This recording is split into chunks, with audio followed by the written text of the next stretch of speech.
ఒకప్పుడు తెలుగు చిత్ర పరిశ్రమలో ఒక్క సినిమాతోనే ఫేమస్ అయిన హీరోయిన్స్ చాలా మంది ఉన్నారు. అందులో ఓ అమ్మడు ఉంది. ముఖ్యంగా పవర్ స్టార్ పవన్ కళ్యాణ్ నటించిన ఓ సినిమాతో ఆమె ఊహించని క్రేజ్ సొంతం చేసుకుంది. ఆ తర్వాత మరో సినిమా చేయలేదు. అలా ఏ హీరోయిన్ ఉంది? పవన్ కళ్యాణ్ తో ఏ సినిమా చేసింది? What's the story? Power star Pawan Kalyan నటించిన సినిమాలకు ఏ రేంజ్ క్రేజ్ ఉంటుందో చెప్పక్కర్లేదు. ముఖ్యంగా తమ్ముడు సినిమా గురించి ఎంత చెప్పినా తక్కువే అవుతుంది. అప్పట్లో బాక్స్ ఆఫీస్ వద్ద సంచలనం సృష్టించిన మూవీ. ఈ చిత్రం విడుదలై 27 ఏళ్లు గడుస్తున్నప్పటికీ డిమాండ్ మాత్రం తగ్గలేదు.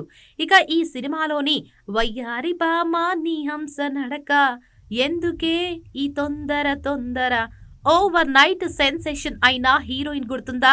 ఈ పాటతో అప్పట్లో కుర్రకారు హృదయాలు దోచుకుంది. ఈ చిత్రంలో లవ్లీ పేరుతో పాపులర్ అయింది. దీంతో తెలుగు ఆడియన్స్ మనసులలో ఇప్పటికీ లవ్లీ పేరుతోనే నిలిచిపోయింది. కానీ ఆమె పేరు అదితి గోవిత్రికర్. తెలుగులో తమ్ముడు సినిమాలో మాత్రమే నటించింది.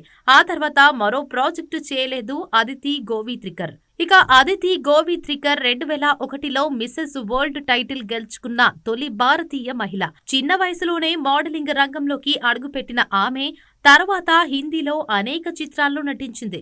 తర్వాత తమ్ముడు సినిమాతో తెలుగు తెరకు పరిచయమైంది. ఓ ఇంటర్వ్యూలో పాల్గొన్న అతిథి చిన్న వయసులోనే తనకు ఎదురైన చేదు సంఘటనలు గుర్తు చేసుకుంది.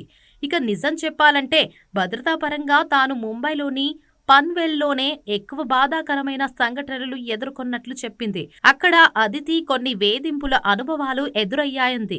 వాటి నుంచి కోలుకోవడానికి కూడా తనకు చాలా కాలం పట్టిందట. అప్పుడు తన వయసు కేవలం 6-7 సంవత్సరాలు మాత్రమే ఉంటుందంది. ఇక తనను ఇబ్బంది పెట్టిన వారిలో తన తండ్రి స్నేహితుడు కూడా ఉన్నాడు అంటూ చెప్పుకొచ్చింది ఈ ముద్దుగుమ్మ. ఇక అదితి తాను ఇంటర్లో అగర్వాల్ క్లాసెస్ కోసం దాదర్కు వచ్చేదట. ఆ సమయంలో తనకు లోకల్ ట్రైన్లు అందుబాటులో లేవంది. అందుకే బస్సులో ప్రయాణించేదాన్ని అని తెలిపింది. ఆ సమయంలో ఎన్నో సవాళ్లు ఫేస్ చేసినట్లు, అలాగే ప్రజా రవాణా జీవితంలో ఎలా బతకాలి అనేది నేర్పిస్తుందంది.